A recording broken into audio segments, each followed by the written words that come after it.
Let's turn from that story to another big story. Union Aviation Minister Ashok Gajapathi Raju has become the pumpkin for the day. Every day there is someone who makes a statement, it appears, in government which sparks off a controversy. Today, it was the Civil Aviation Ministers. He has admitted to carrying matchboxes while travelling on flights, saying that he is no longer frisked since he is now a minister. Listen to him. He said, and I quote now, "You can't hijack a plane with a matchbox. I haven't come across any incident worldwide where a matchbox had led to a threat." Now, the fact is, you and I can't carry matchboxes on the plane. First, listen to the minister. The latest, as I said, to put his foot squarely in his mouth. I, for one, once I became a minister of civil aviation, people stopped frisking me. So I'm a heavy smoker, so my matchbox came along with me, which earlier used to get confiscated. I lost all my lighters and then losing matchboxes.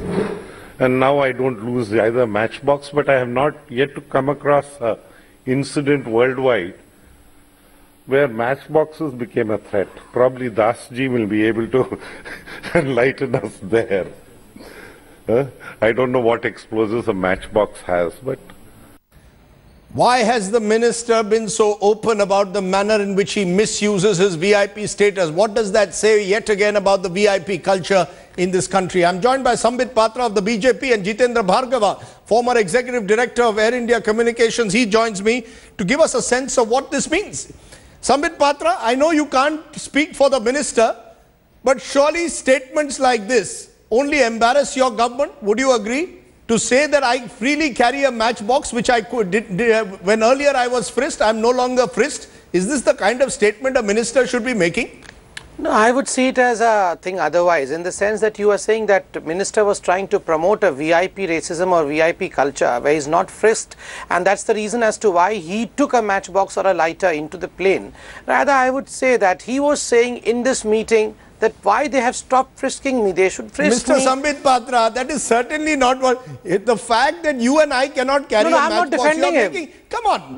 Why not accept that a minister, the last thing a minister in the times in which we live, where airline security is becoming increasingly a serious issue. Here is the minister taking it very lightly, saying, I am now carrying my matchbox and lighter. I have never heard of a matchbox and lighter causing an explosive in a plane. Is this what a minister should be saying, Mr. Patra? That was absolutely uncalled for. The last statement that I have never heard of a matchbox causing any kind of security concern in an airway. I believe it is absolutely uncalled for statement. But the first part of the whole thing, in the sense where he says that frisking has not been done, it was said in an intention that why are they not frisking me anymore? I don't think he wants to buy that phenomena that he is a VIP now, and that's the reason as to why he can take in a matchbox. You know, you're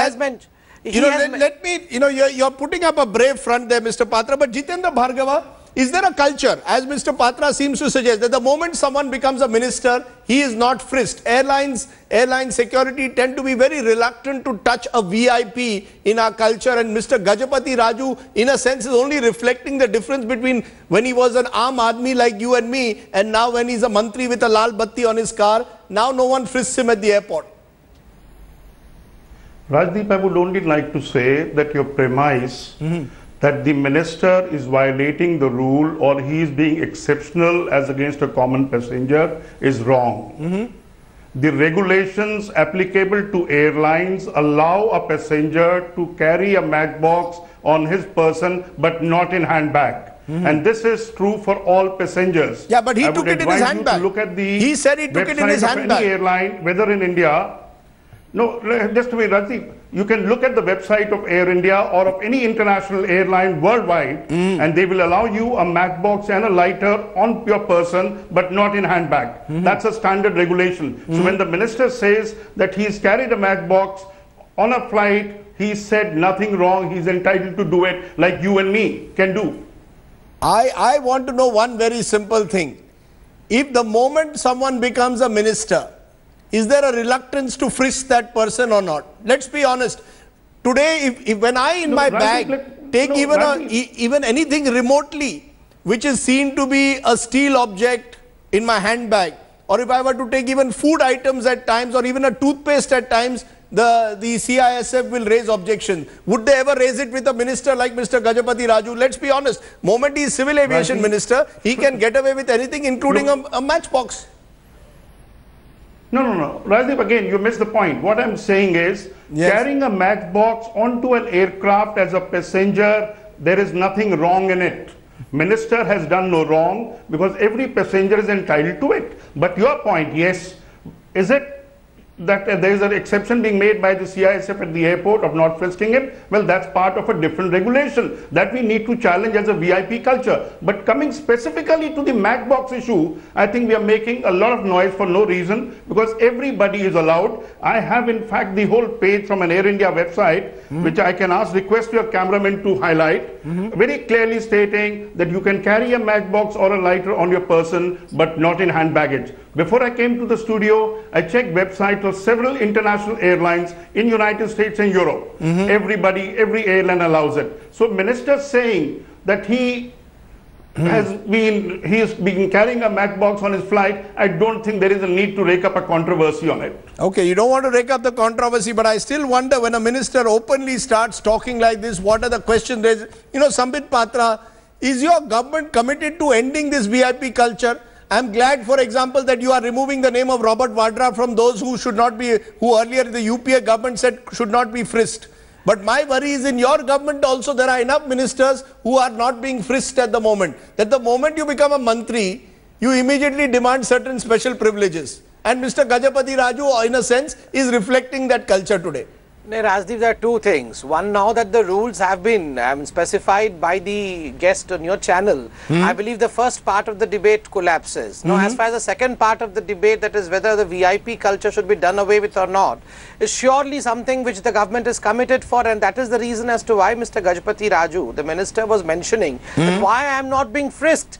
If he wanted to continue with this gala time of not being frisked, then there was no reason as to why he would have mentioned this. He mentioned this for the very purpose that you should be frisking me as you frisk any other ordinary citizen. It was a call in that way, and rather if you go into the whole statement, you would find that he speaks of the fact that frisking should be there, but unnecessary obstructiveness should not be there. There should be frisking for security, but no passenger should face any kind of unnecessary obstruction. Unnecessary obstruction, I see. Well, I still maintain there's a Khas Admi versus Aam Admi culture issue here. If you and I in our handbag took a matchbox, we would have to face severe penalties. The minister not in his handbag. The minister got away with it. Jitendra Bhargava, Sambit Patra, appreciate your joining us. Every day, as I said, we have a pumpkin of the day who seems to make a quotable quote. One day it's a Giriraj Singh. Today in another context, it is Gajapathi Raju, the aviation minister. Okay, let me turn to one of our special focuses tonight. Now, only yesterday, the Maharashtra government told the High Court in Mumbai that it was not just going to impose a beef ban, but wanted to stop the slaughter of all animals. Today, the Maharashtra Chief Minister has been forced to clarify. He claims the ban is not on other meat, but he is determined to go ahead with the beef ban. A month into it, serious repercussions are being witnessed on the ground in Mumbai. It's not just you and I who have lost our right to eat a steak, maybe in a restaurant, but lakhs of poor people are being robbed of their employment. Our Mumbai Bureau now reports on the collateral damage that the Maharashtra government's ill-advised beef ban has done.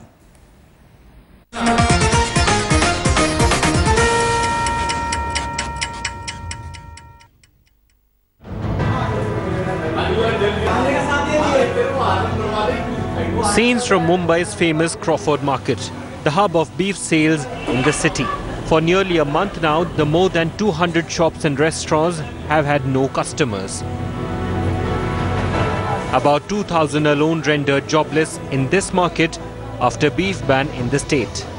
धंधे पे हमारा इतना असर हुआ है कि जिसकी कोई वो नहीं है. अब तो नौकरों को पगार भी नहीं दी जा सकती है और हमारा भी मेंटेनेंस जितना है कि हद से ज़्यादा है जिससे हम कुछ कर नहीं पा रहे हैं. और ये बंद होने से हम लोगों को काफ़ी तकलीफ है. The worst affected are the Qureshi community who work as butchers, agents and dealers.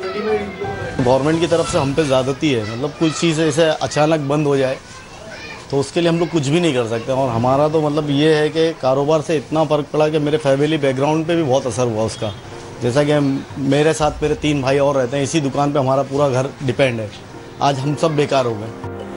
And the state government's decision is hurting where it hurts the most. पहले जैसा घर चलता था अब उस हिसाब से नहीं है। अब तो बहुत सोचना पड़ता है, बच्चों लोग की फीस वगैरह है और घर के इतने खर्चे, और तो महंगाई तो कितनी बढ़ती जा रही है, और महंगाई बढ़ते जा रही है और काम धंधे पूरे बंद पड़ गए। But it's not only the Qurayshis who are facing the brunt. अभी असर बोले तो अभी दूसरा काम धंधा अपने को आता ही नहीं, क्योंकि वही काम धंधे में थे, उसका ही अपने को हुनर था ज़्यादा। अभी उसके वजह से बंद होने से अभी हमारी परिस्थिति बहुत ख़राब होती जा रही है, क्योंकि बिजनेस जो इनकम आती थी अभी वो दूसरी जगह से नहीं आएगी। अभी दूसरी जगह हमको काम धंधा ढूंढने का कोशिश चालू है। Estimates peg the losses from the ban on beef sales at 10,000 crore rupees in Maharashtra. This includes losses in revenue from direct sales and ancillary industries such as exports, leather, transportation and taxation. The controversy taking a life of its own after the state government allegedly told the Bombay High Court that the ban may be extended to slaughter of other animals as well. But CM Fadnavis retracting soon after, saying that the Attorney General was misquoted. The clarification coming as a relief to Maharashtra's meat lovers, even as many continue to mourn the missing steak on their menu. With Ejaz Khan in Mumbai, Bureau Report, Headlines Today. No steak, no job. Is Maharashtra's beef ban proving to be counterproductive? Is the question that we want to raise at the moment. Joining me now is Samit Patra, who's still with us, of the BJP. Dr. Kancha Elaya, writer and thinker, director of the Center for Study of Social Exclusion and Inclusive Policy in Hyderabad.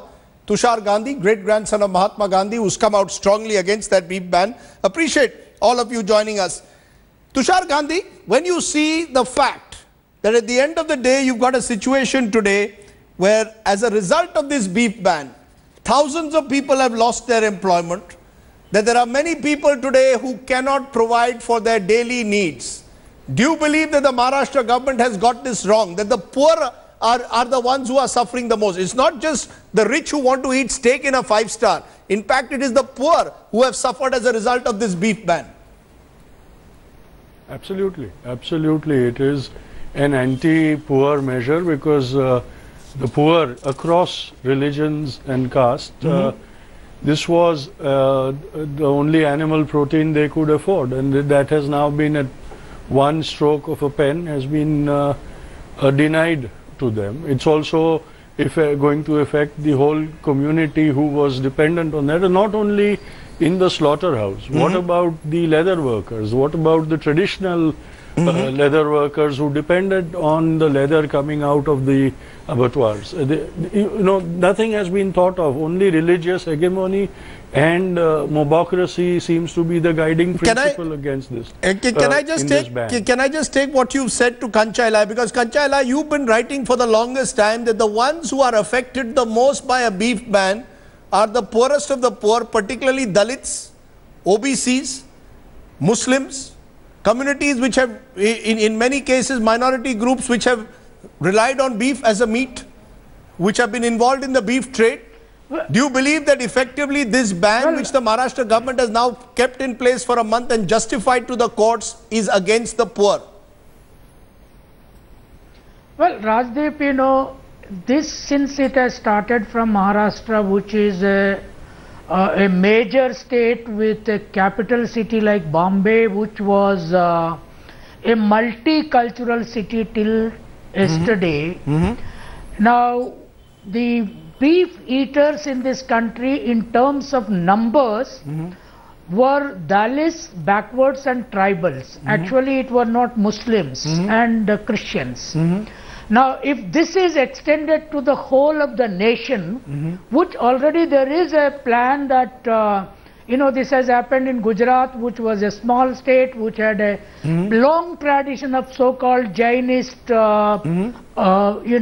vegetarianism and so on. But once it extended to Maharashtra and Bombay, then this is likely to go on to the whole of the nation. The idea is to completely take away food from the plates of the people.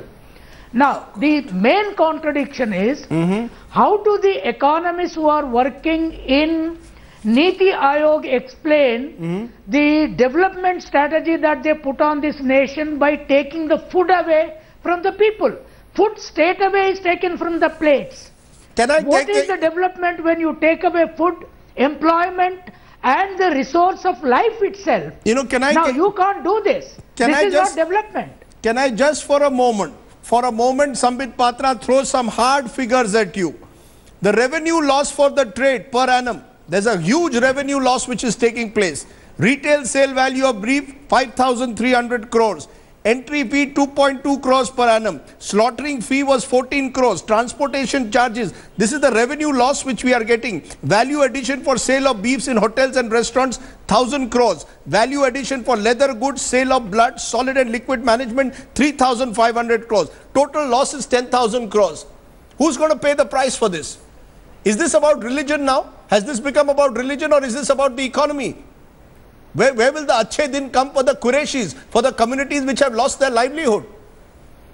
Rajdeep, you have quoted a whole lot of prices for me today, but I would say at the end of what you quoted, Constitution of India is priceless, and Achhe Din will be derived from the Constitution of India, because a directive principle in the Constitution of India, Article 48, points towards the fact that cow slaughter should be banned in India. You have extended it to bulls, bullocks. You have extended it. You have extended it to all other animals also. No, it's not just cows. No, not all other animals. You are also aware of the fact that only the cow family has been extended into this. Nothing else has been included into it.